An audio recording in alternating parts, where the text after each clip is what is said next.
Sign up for ham and eggs.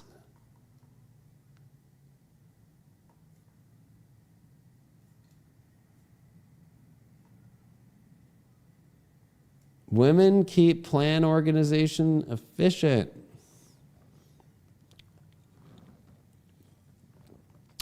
Kids, youth, battle cry. Here we come. Join the California pension plan. Ham and eggs to the homemaker, to the elderly.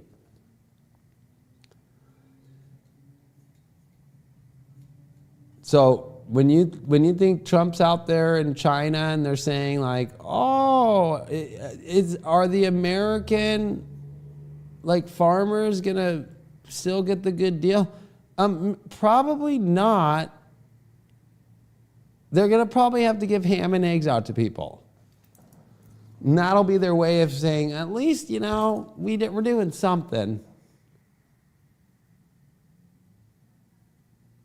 I know for some people this might be like horrible to hear, but I'm you know what? Nobody's coming out and saying shit out there. I can't even believe it. They're floating you ham and eggs. Fucking, you know what I mean? Like all this, like, you know, and there's positive if you're aware of it and you don't fall for this shit and you're prepared. But if you're not, then I don't know what to tell you. It's clear as day. I'm the one who fucking predicted in 2020 the Democrat Party will be over in 2024. That was a long prediction, fucking came true. Like, I'm the one who told you there's gonna be a fucking new fucking virus threat, but it's gonna be like plague, but it's gonna be a new plague and they're gonna use it to control people and it's gonna be fucking fake. I'm the one who told you before the shot came out, do not take that shit. And I did that the whole time. And I said it will be a shadow reality and it's not going to work and it's going to cause so many problems and nobody's going to fucking be happy at the end of it. And look what happened. I'm telling you right now, everything I just told you in this fucking Leo King Live is it's happening in your face right now. And you can't, what you're feeling underneath, like this, what is happening in the world and what's happening in my life and shit is to wake the fuck up. And that it's not left or right, they're both in on it. Like these are like to see all these big power moves by these old things that haven't come together in 500 years, haven't come together since the fucking holy wars. This is much bigger than what you think, and they're all under control, and they all are having to act their little parts out because they're gonna gut all this stuff. They're already gutting it. So, like, this is what Pluto and Aquarius is going to require. You're going to have to find your community, motherfuckers, right now.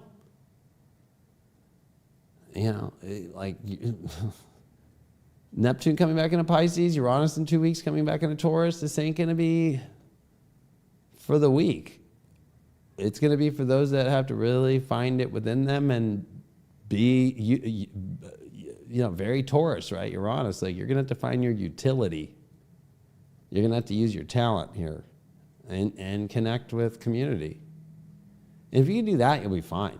But if you're really independent and I rely on the systems and that is going to be your downfalls, the systems. The systems are coming down. Neptune and Pisces is dissolving what you didn't believe could fall because Neptune and Aries faked out. It looks like it's going to be strong enough to survive this system. It's not. Okay?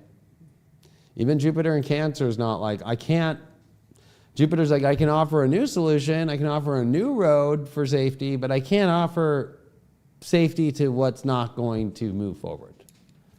And that's what's hard with Chiron, because the big square from Jupiter Chiron that we're seeing right now is massive, and it's one that it feels like the sacrifice you don't want to have to make, right? That's what Jupiter and square to Chiron is. I think that's the hardest transit in astrology to be born with, because it's Jupiter not at the point when it can relieve Chiron yet. So this Jupiter Cancer at 24 degrees right now and Chiron at 24 Aries, both in square, and especially it's Jupiter, the active one, making the square to Chiron. This is Jupiter, this is where Chiron is losing immortality, becoming mortal, realizing he's been shot, realizing the poison's taken away his immortality, realizing the sacrifice now that's going to come forward, that, he's going to have to give up his liver. He's going to have to fucking give up everything in order to get his immortality back when Jupiter does arrive. We already saw Jupiter and Chiron conjunct in 2023. So this is the square point. So you could look at it as, this is not... And what's hard is that it's kind of a fight for guidance, right? So people are really obsessed with godly guidance right now, like through religions. And Chiron actually is the mentor to the gods. And so people aren't wanting to look at the higher version of insight right now. And that higher version of insight is a being that can become mortal and immortal, and is able to experience true sacrifice, and that's who you want guidance from. You don't want guidance from an immortal God that doesn't show up. That's why like the Jesus story is so powerful for people, right? Because they believed that he was a mortal man that became immortal and still is connected to, even though Jesus didn't preach any of that shit. He was a healer, ironically enough. And he wasn't, and he was teaching a lot of internal teachings on spirituality, which is banned by all Christians. So this is that kind of irony of this Jupiter and square to Chiron, of just people are obsessed with the comfort of the idea of the immortal God or gods, right? That they're obsessed with that, finding their comfort, while at the same time they're not wanting to face their mortality, face their wounds, and actually that's where you find better guidance and become the guidance to all the gods, including Zeus. Like Chiron becomes the one that is the therapist to all of them. And so people are kind of putting their energy all in this like basket of kind of like, I'll be safe if I just do this religious thing and do that. And they're not looking any higher. They're not looking any farther out. And a lot of it too is also like they've kind of given up on themselves, and there's a lot of giving up right now with Neptune back in Pisces with Saturn in the North Node. As there's no other alternative here. I have to do this. No, you have a lot of options. It's just whether or not you really are listening to divine guidance or not. By you giving up, you can't see divine guidance. Divine guidance is not going to tell you to give up right now. It's the making up the illusion that this is over and creating a synchronicity that this is just but really we do that the most when we're ready to fall on our sword. When we're ready to give up. When we're ready to implode and self-destruct. And we're ready to, right? All the 12th house features are the illusion we create. Like the writings on the wall. I'm just never meant to do this. I'm meant to be broke. I'm meant to be poor. I'm meant to let go of this. I'm meant to, right? When there's nothing saying that. God's not saying that. You're saying that and creating the illusion that God's presenting that. And so the hardest part about the astrology right now is the creation, the self-creation of all these delusions that I'm meant to fail right now. And I'm just going to have to roll over for God, right? And just put my belly out and ask for a treat. No, you're not a dog.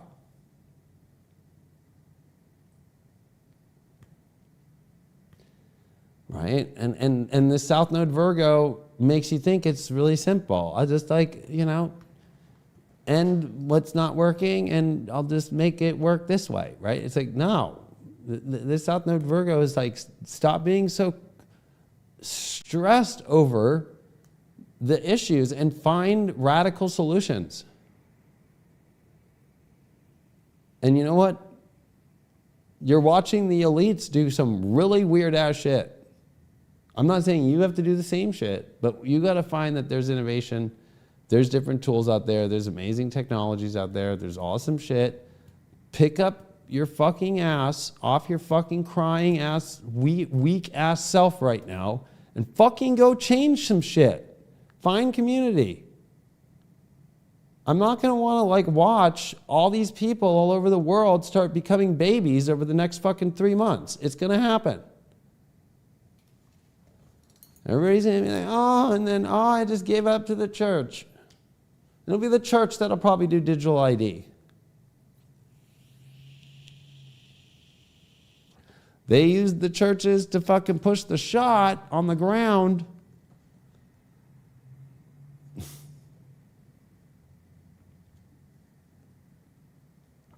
You can't give up your spiritual sovereignty right now. The headwinds look bad, but that doesn't mean they are. You're going to have to learn how to sail. You're going to have to be like the Truman Show, and you're going to have to be like Truman and get the fuck out. And it's going to look like a crazy storm. But yeah, the mast will come down. The rudder might fall off. Stay on the fucking boat, keep swimming. Right? Because how fucked up is that movie? People acting like God and fucking like, and like, let's make good television. Let's just keep fucking, let's just keep throwing everything we got at him. He can't get to we can't see that he's fucking, if we lose this show, we lose everything. That's, right? The real thing, right, is like the North Node, Pisces, Saturn, Neptune they're freaking out that the humans are going to wake up to the Truman Show we're in. That's what's happening. So that's what they're doing right now. Throwing every crazy thing they've got. And you've got to just keep swimming and be like, I don't give a fuck what you're throwing at me. I'm not giving up. I'm going to get to that fucking door.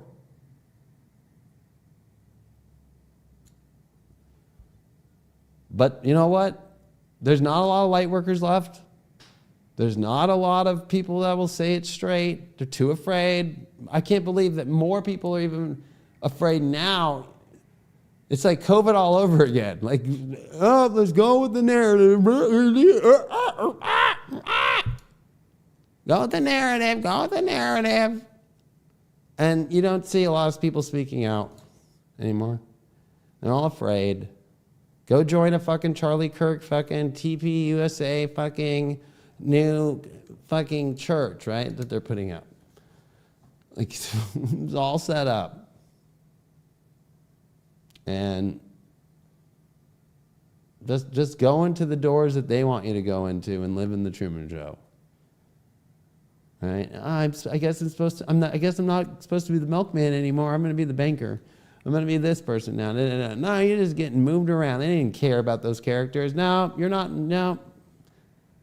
Right? Like, this is going to be brutal for people who are connected to systems, really believed all the Delulu Aries over the last 6.5 months, and think everything's fine, and that all those things look stronger than they are. And they're not.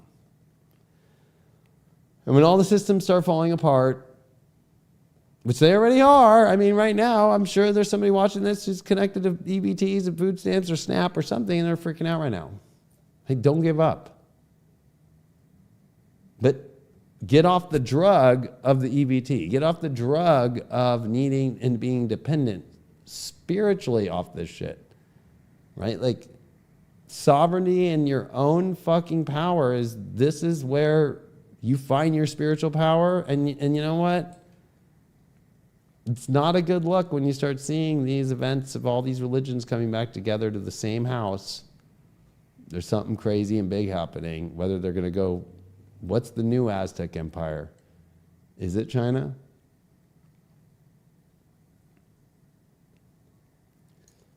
Right? You need to start waking the fuck up right now and get out of your slumber and stop acting like so much is happening. I'm not able to do it. We're going to be sloppy, all right? This is going to be the sloppiest transit we've ever been through. And you need to wake up right now and not follow any of these retarded ass people in government and what they're all in on it. They're all putting their sides out because they're going to rip everything away. They got to rip the Band-Aid off. There's nothing left for them that they can do. They've played all their cards. But they're going to just do the crazy shit. But at the same time is we're all going to face the erosion of so many systems.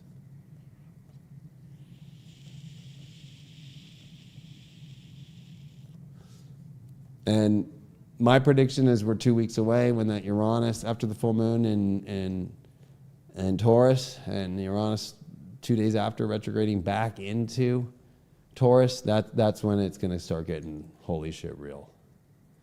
So you got a couple weeks, but I wouldn't,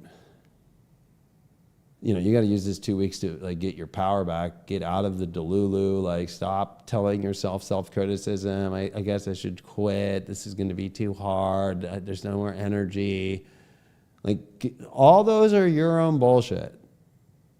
Get out of your own bullshit. That's the fucking messy shit. So anyway, that's what I came to tell you all to wake the fuck up. I hope it helps. I'll be honest. I'm not here to talk shit on other astrologers, by the way. I'm just saying. What I do is I pay attention. And when I don't see people talking about this shit, and I don't see people even bringing up anything and connecting any history and showing you the astrology and going way deep and using and finding all the connections, it's just like, it bugs me. It's just like, geez, these people are just doing the same old repetitive shit all over again. Nothing, and I'm not talking shit. I'm just saying, same old shit, same old ha ha ha, like whatever. Like, okay, like that's nice, like doesn't tickle my fucking astrology fancy at all. So, and with 3A Atlas, we don't know what the fuck's going to happen yet. As an astrologer, we have to just bear witness. So there's some people thinking they've already figured it all out. There's no way. All right? We'll give it this week. When it gets closest to the sun, we'll see if it changes trajectory. We'll see what it does. Right? We'll see what weird shit happens. Yes, it's fine. Yeah, there's a lot of weird shit happening with it. Keep paying attention. But as an astrologer, I'm observing. So I can understand what an interstellar object coming into our solar system at the same ecliptic plane as the planets is going to do on its way wrapping around to be on the other side of the galactic center, right? By the time that we get to this January into February, when Saturn and Neptune do meet, which haven't happened in 6,400 years, since 4361 A or BC. And the obsession with people with gold is what I set out in Texas to people. So my lecture about that is up on High Vibe TV. And everybody else's, you can get that, but the image is very, I guess I could show you a picture of somebody who was alive during Saturn and Neptune at 0 Aries. There is a picture of the skeletons of a guy. And that person, if you give me a second here,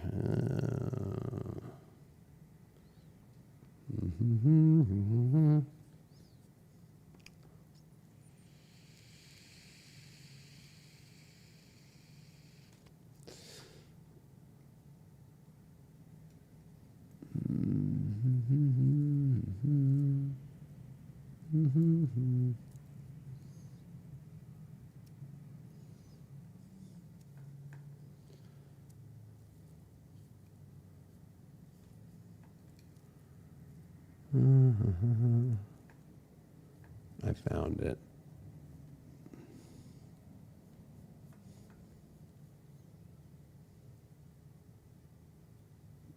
Oh, I mean, I will trigger some people, but I don't give a fuck. You guys missed out on some good shit at the Bridge Expo. All right. Here's some triggered shit. Back in 361 BC, the quote-unquote Holy Land wasn't anything. Nobody was there. Nobody gave a fuck about it. It is not a holy special place. That's what's going to happen at the end of Saturn Neptune, is all that area ain't special because it's all connected to fucking so many stories that steal from other stories and all that shit that people are going to realize all their religions from that area aren't worth shit. Okay? 2, everybody was hanging out by where Ukraine's came, well, Russia is in Crimea now, but that's where the Black Plague was during the same transits of 5 years ago. Okay? So people love to congregate. And so there's probably more shit happening in Ukraine. That's why we don't get to really see what's happening. And more people congregating there and weird shit and all the weird alien shit and shit is all happening up in there. Okay? Of course, people were hanging out by where Egypt is, like, you know, and down in Africa, but Australia was nothing. Nobody was there. There were people in China. There were people in northern China. There was a couple people where Japan is today. There were some trans-Eurasian people, but you could see there were some really ancient Chinese people.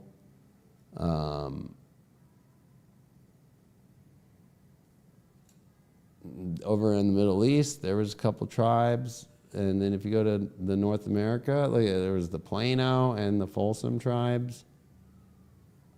And there was a little part of people down here on the Peru side.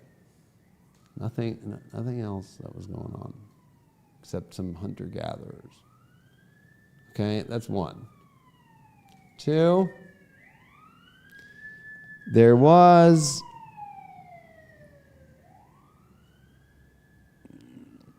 some Venus figurines.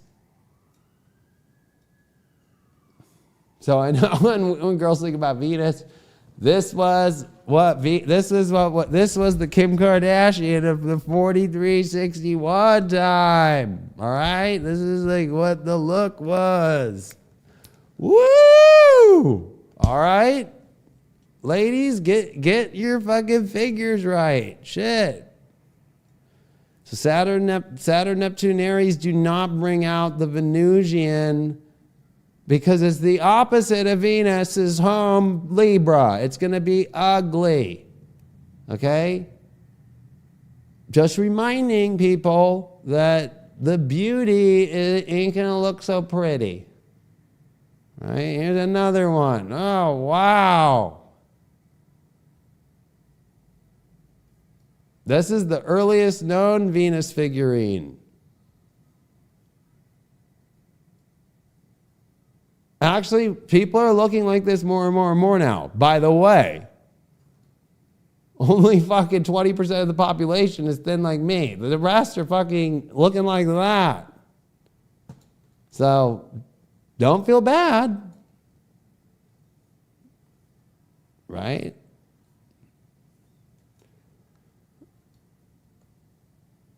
That's the opposite of Hollywood. That's actually way farther back. Okay.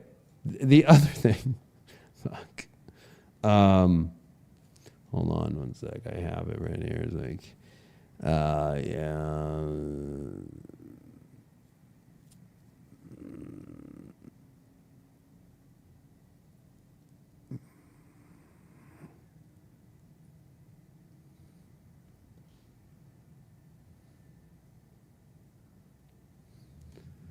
Here we go.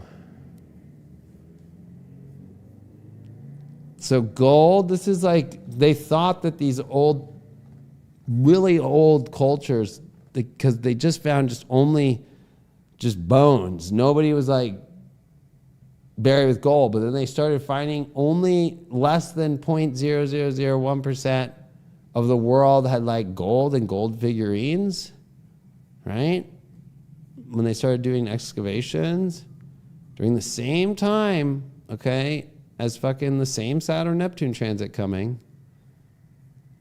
And, you know, I put it this way to people in Texas. I was like, yo, so yeah, okay, this guy right here.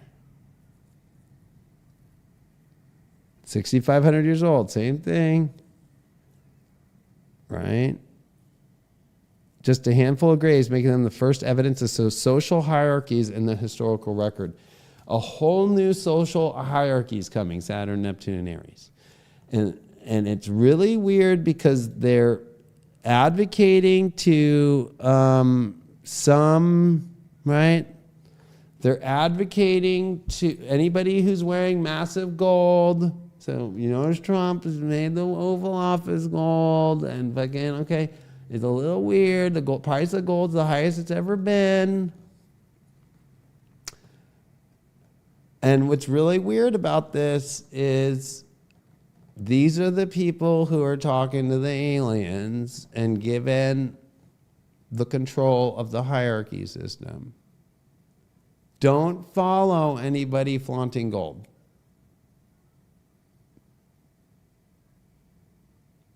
Okay? Anybody pushing gold is sus. And wearing gold and shit, like this is the first fucking dude that was found with all this fucking gold while nobody else anywhere had gold. And he was in control of all the people. I'm not even fucking kidding. Here's another,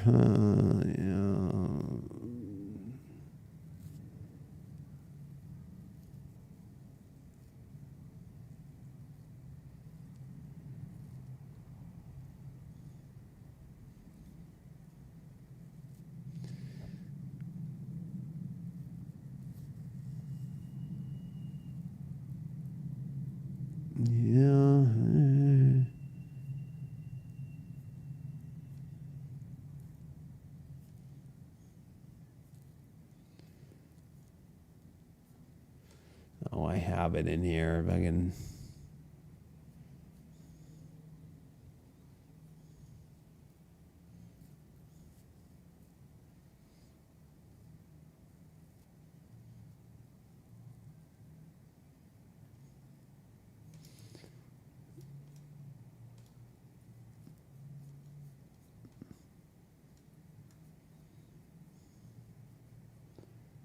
Why are they not showing my boy here close up?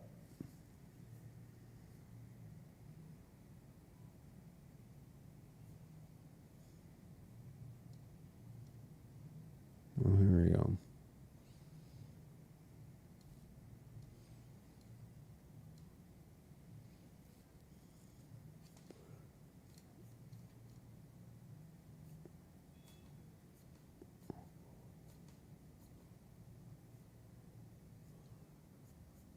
Oh man, like what is the Varna Gold Man 6,500 years old. Fucking here we go.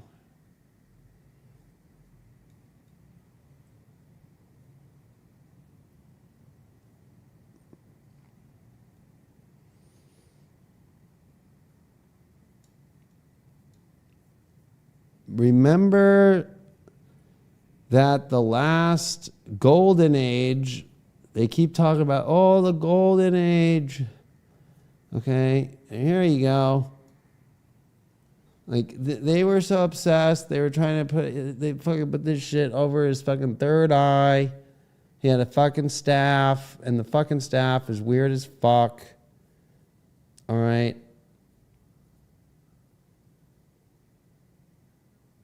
Is literally same fucking 5th millennium BC, right? He had 850 gold items, a tiara, earrings, necklace, a breastplate, a gold hammer. The closeness of the female symbolic graves number 2, 3, and 5 with the symbolic royal graves number 1, 4, and 5 are interpreted as ritualistic representations of the holy marriages between a king and the mother goddess. These 6 funerals are believed to have been the core of the Chalcolithic necropolis in Bulgaria's Varna and to have predated the rest of the graves.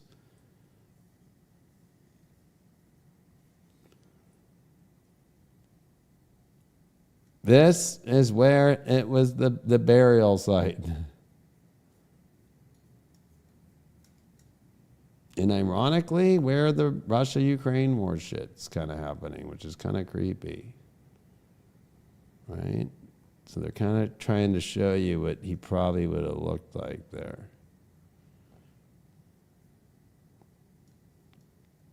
But I think this is the people that are trying to give away their soul to the aliens.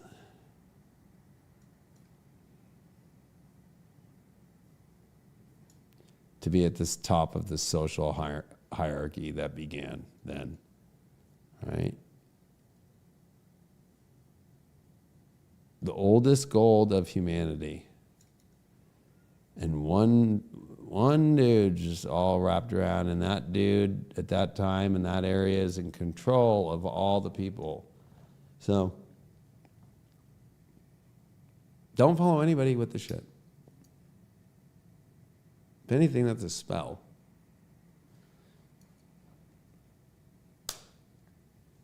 So I think people are going to have to wake the fuck up big time. Because then everybody's like kind of obsessed with money and gold and all this shit right now, and Bitcoin. It's the same thing. Like people are like, oh, you got a lot of money. Oh my God. Like, get over that. You don't look like this fool? Fucking douche. So, be careful. This is like where people are going to sell their souls right now. Right?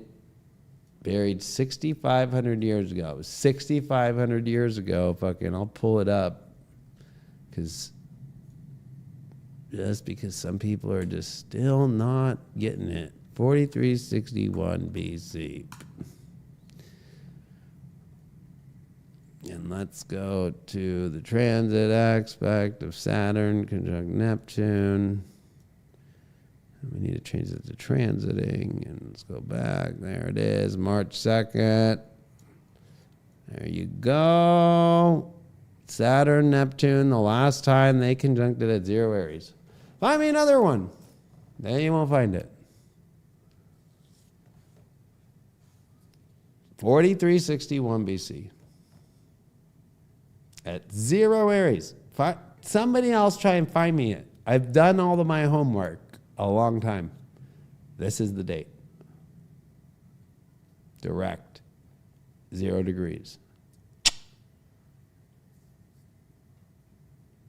And that is the only history we have, is the beginning of social hierarchy, and the ones at the top had lots of gold on them and were controlling people, and it was also the beginning of agriculture and moving people around and fucking no Holy Land.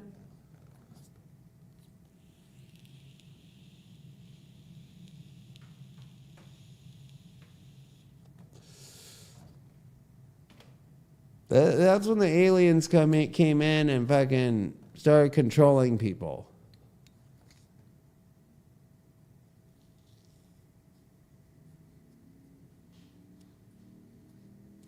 And, you know, the last Saturn, Neptune, and Aries was Jupiter and Pluto conjunct in Sag. Guess when we had that? 2007. This is a way better looking chart for Saturn, Neptune, Aries too, the last time. And that was the beginning of where humanity was trying to figure out where to disperse on the planet. And they were not the Holy Land. And it's ironic because all the biblical scholars are trying to actually claim that the beginning of the Old Testament is around the same time. Okay, so the weirdos that were talking to aliens fucking with the gold are the ones that go create the fucking ideas that everybody believes off this shit. Good luck. Get trapped in another story again. That's your Truman Show door shutting on you. But it's about to get fucking weird. And this was seeding religion right? People blindly following religion, stories that they can't, there's no proof. And thank God we have Uranus and Gemini coming back in to fucking wake us up and actually align us towards some interesting truth. But nobody wants to pay attention to the last time Uranus was in Gemini and all the truth. That's the Nazis had the computer. The Pope was with the Nazis, right, and helping fucking Hitler and secretly writing letters and hid it and was just found in the last couple of years. Nobody wants to see that's Zelensky now and all these people rallying around him and allowing them to pull the fucking NATO fucking, oh, look at what Russia does. We can go in and, oh, China's a threat. We all need to go to China and Russia and fucking it's going to get weird. Yeah, we don't have enough food. You're going to have to ration. There's no food stamps for anybody either. Get ready. They're going to pull the weirdest shit you've ever seen in your life from now until fucking April 26th. The only way out is for us to break free out of the door. Not follow the shit, not fucking listen to any of it. Not get sucked in because of your great grandma and grandpa's fucking obsession with fucking the religion. You're not here in your Akashic record to do what they didn't finish and what they were lost in. They all need to back you up. You're not here to go back their shit that they didn't finish. Okay, that's another trap. So, a belief was what came out of Saturn, Neptune the last time it was in Aries at 0 degree, because that Jupiter was in its home sign. It was the only planet with any power. And it was with Pluto, and it was to go seed the world of a fucking story. And the story we've been told is not the one that's true. Of who we are, where we come from, our origins, all that shit. All been a huge fucking lie. And the same Mars retrograde is coming next year, retrograde back into Leo after being in Virgo. That's the next Mars retrograde. That's in 2026 at the end of the year. With Saturn, Neptune, Aries. So, a lot of people are going to get rude awakenings in Pisces about delusions of grandeur that they kept thinking is strong with Neptune and Aries. Everything that you thought was so strong in Neptune and Aries is actually not. It was the illusion that it was stronger than it is, right? So, you're going to have to wake up to this shit now. And don't follow these crazy ass people out in the world pushing this shit. And even spiritual people have it like forcing themselves to say, instead of Jesus, Yeshua, or all that. You know what? You know why? Because they're all doing it for money. I can't lose my Christian crowd. I can't lose that. There's fucking, you don't even know who the fuck that is or even that person is there. It's just so fucking ludicrous. There's no, it's all made up. It's all made up. You're going to see that in the next year. You're going to see that even quicker over the next 4 months. But you're going to see all of it was made up. All of it. That's why you're seeing all of them come to the Vatican now. Oh, look, we need to fucking show a unification. Because 3A Atlas is a threat to all these religious institutions. This astrology is a threat to all of them too. It's their end. And people believe this shit. And you wonder why the place feels crazy? Yeah, that. All right, it was good to be with you. I'm glad we were able to get this to work. I'm still putting together the studio after the tour. And I appreciate everybody. I hope you have a good weekend. Use this weekend to start questioning more. We've only got 2 more weeks of Uranus and Gemini left until April 25th into the 26th of next year. And even if you just like think about where we're at in Scorpio, the Sun square Pluto this weekend, like go way deeper. Go into the weird shit. Stop being stopped at oh, I guess there's nothing more weird going on. No, there's more weird than ever. And our ideas of truth and radical truth and intense truth, there's so much to fucking uncover right now. It's mind-blowing. So fucking get into that place and let go North Node Pisces, Saturn retrograde Pisces, of all of these things that hold you from that. Your religion's first. That's the worst than any drug. The worst drug in the world is religion. Because I feel bad. I'm going to go to hell if I say anything wrong. And then people aren't going to like me and my family's not going to do anything. Trust me, being an astrologer, you find that one out real quick. Nobody likes you and your family. Every family member's tripping on you. I hope he doesn't say anything about astrology. Right? It's like fucking, when you're a real astrologer, you realize real quick how crazy fucking the Christian people are. Okay?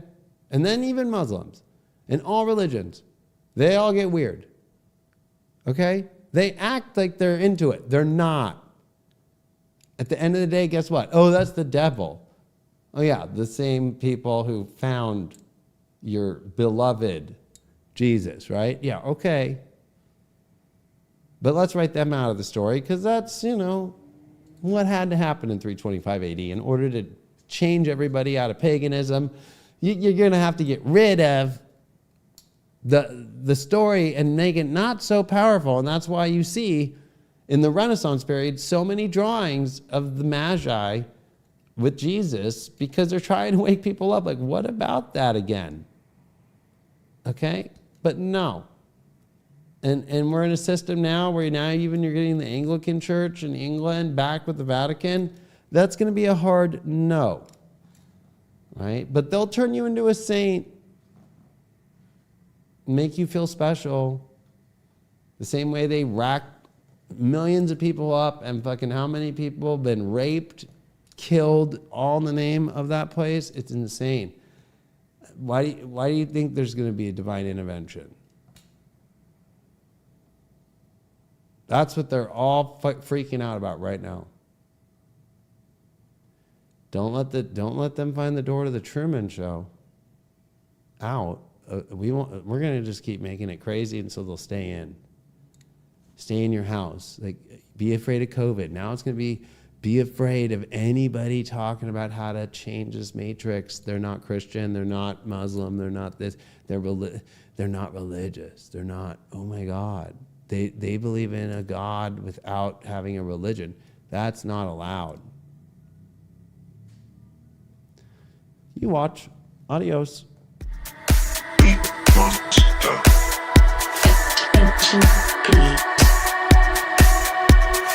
Yo.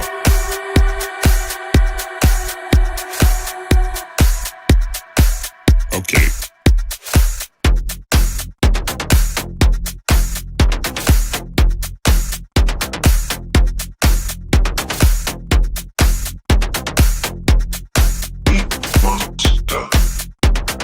Agentic.